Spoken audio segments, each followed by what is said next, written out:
केवल चाहता हूं कि इन्हें सूर्य का प्रकाश मिले और यह खिल करके फूल हो जाए।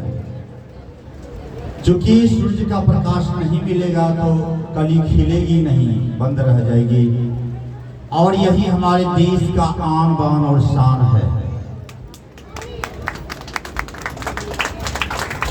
लेनिन ने कहा था कि प्रत्येक नेतृत्व के नीचे एक महाशून्य होता है और उस नेता का यह कर्तव्य हो जाता है कि उस शून्य को जीते जी भर ले, अन्यथा वह शून्य अपने आप में उस नेता को समा लेगी। हम लोग भी जितने यहाँ शिक्षक उपस्थित है अपने अपने शून्य को इसी नन्ही मुन्नी गली से भरना चाहते हैं ताकि हम अमर हो जाएं। स्वामी विवेकानंद से रामकृष्ण परमहंस ने भरा था, इसीलिए अमर हो गए। सरस्वती ने दयानंद सरस्वती से भरा था, इसीलिए अमर हो गए। महर्षि में ही परमहंस महाराज संत सेवी बाबा और शाही बाबा से अपने शून्य को भरा था, इसीलिए अमर हो गए। और हमारे शून्य में यही नन्ही मुन्ने बच्चे हैं। मान्यवर, यह स्वतंत्रता दिवस मैं बहुत देर से बैठा हुआ था। आज हमारे सभी बच्चे स्वतंत्र हैं, इसीलिए उसको चहलकदमी करने के लिए छूट है, जितना कर ले। स्वतंत्रता दिवस है, उस पर पाबंदी नहीं लगाना है। आज कितना अच्छा अवसर है कि भगवान कृष्ण का ये जन्मोत्सव भी चल रहा है। अष्टमी होने वाली है, कल ही है। देखिए, भगवान श्री कृष्ण का जन्म जेल में हुआ था। गौर करेंगे, काल कोठरी में जन्म हुआ था। कितना कष्ट हुआ होगा जब हमारे घर में बच्चे जन्म लेते हैं, हॉस्पिटल में जन्म लेते हैं, बधाई बजती है। लेकिन काल कोठरी में भगवान कृष्ण का जन्म हुआ, कितना कष्ट हुआ। उनके जीवन में कभी सुख नहीं हुआ। जन्म जब लिए बच्चे तो उससे पहले अपने 7 भाइयों को खो चुके थे। जन्म लिया, उनकी हत्या कर दी गई। 8वां में जन्म लिए भगवान कृष्ण। काल कोठरी में जन्म लिए, माँ का एक बूंद दूध उसके कंठ के नीचे नहीं उतरा। जन्म लिए और चले गए देवकी के पास, यशोदा के पास। वहां जब जाते हैं तब भी कंस उसको चैन नहीं लेने देता है। मारने के लिए पूतना, बकासुर, बत्सासुर किसको किसको भेजता रहा।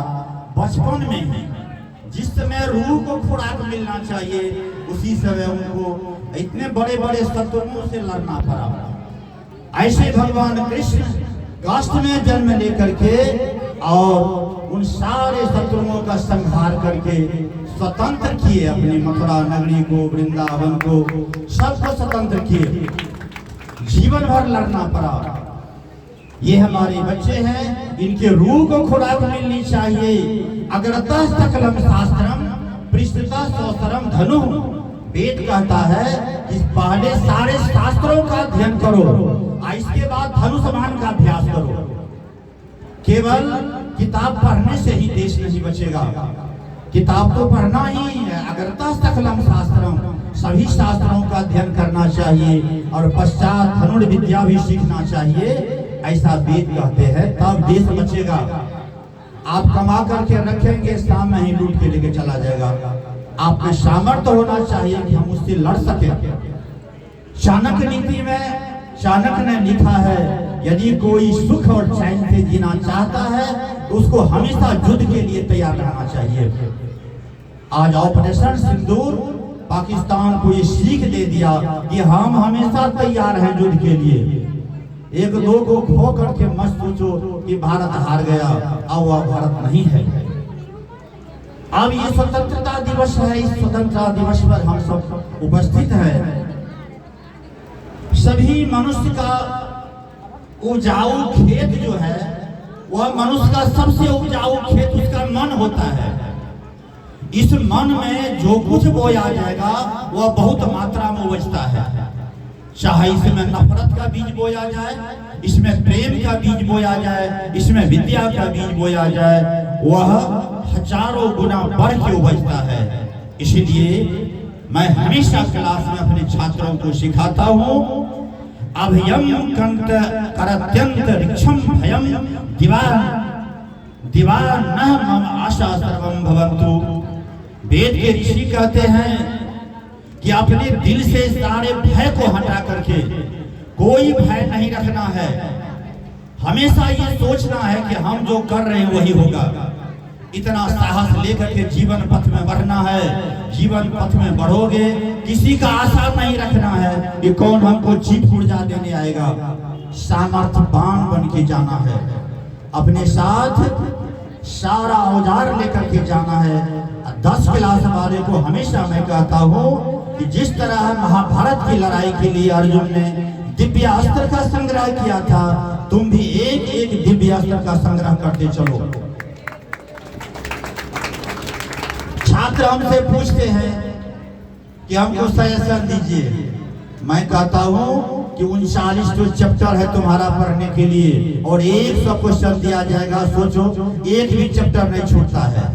इसीलिए ऑल आर सजेशन, एक तरफ से सबको पढ़ो 100 में 100। इस बार जो छात्रा थी सृष्टि कुमारी, जो ब्राइट एंगल्स की थी, भारत में प्रथम आई छोटे से स्कूल में पढ़ करके। संस्कृत में 100 में 100, मैथमेटिक्स में 100 में 100, कंप्यूटर में 100 में 100, साइंस में 100 में 100। एक सोशल में उसको 99 मार्क्स मिला था, 1 मार्क्स कटा, एक और 1 मार्क्स कटा। यही से पढ़ के गई थी। अंदाज कर सकते हैं वह संभावना इन सब बच्चों में है। मैं हमेशा पढ़ता हूँ। अभी जो लेख छपा था, अभी आप लोगों के सामने जो लेख 10th क्लास के 9th के 8th के बच्चे निबंध लिखे थे, उसमें जिस समय पुरस्कार दिया जाएगा मैं बताऊंगा कि इनको क्यों प्रथम आया। मैंने लेख को आदि अंक पढ़ा, उसमें लगा कि इसमें कहीं न कहीं कोई चिनगारी छिपी हुई है। उस चिनगारी में ही मैं चुन करके दिया नवीन सर को कि नवीन सर इनको रखिए 1 नंबर स्थान में, क्योंकि इनका अपना सोच है, नया सोच है, नया विषय पर। हमने कोई इसको अलग से ये नहीं दिए थे, प्रोंट नहीं किए थे कैसे लिखना है। इनका अपना मन है और देखिए इसमें चिंगारी छिपी हुई है, तब ये प्रथम आई है। तो आप लोग उनको देखेंगे, सुनेंगे। हम तो अपने बच्चों को उत्साहित करने के लिए बैठे हुए थे, लेकिन हमें समय दिया गया है। इसीलिए मैं हमेशा यही कहूंगा कि हमारा भारतवर्ष कभी स्वतंत्र नहीं होगा। यह स्वतंत्रता जो मिली है, स्वतंत्रता मिली नहीं है कहीं, ना रास्ते पर मिली है, ना जंगल में मिला है। ये स्वतंत्रता तो खरीदा गया है। खरीदा है किससे? अरे कुर्बानी देके खरीदा है। बहुत माँ की गोद सुनी हो गई, बहुत बहन की सिंदूर सुनी हो गई, माथा सुना हो गया, तब जाकर के खरीदा गया है। ये कुर्बानी देकर के तब स्वतंत्रता मिली कहीं नहीं है, ये तो खरीदा गया है। फिर ये देश कभी गुलाम नहीं होगा। इसीलिए कि अब हमारा भारतवर्ष इतना आगे बढ़ चुका है कि आप देख सकते हैं कि दुर्गा का प्रचंड रूप आज इस बार ऑपरेशन सिंदूर में देखने को मिला। वो कुरैशी जो थी, जाकर के एक महिला, एक लड़की, भारत की वीरांगना, और पाकिस्तान में जाकर गर्दा छड़ा दी राफेल लेकर के। किसी पुरुष को नहीं खोजने लगी। यही दुर्गा की प्रचंड शक्ति है। सब में यह शक्ति है। हमेशा ही मैं अपने बच्चों को चाहता हूँ कि मेरा बच्चा केवल पढ़े नहीं बल्कि हर एक क्षेत्र में आगे बढ़े। हमेशा ही उनको वर्तमान की ओर ले जाना है, भविष्य से ज्ञान लेना है कि भविष्य में क्या हमने खोया, क्या हमने पाया, और वही गलती नहीं हम करेंगे कि फिर हमको खोना पड़े। इसीलिए जो कुछ करना है वो वर्तमान में कर लेना है। इन्हीं शब्दों के साथ हम अपनी वाणी को विराम देंगे। बहुत बहुत धन्यवाद सर।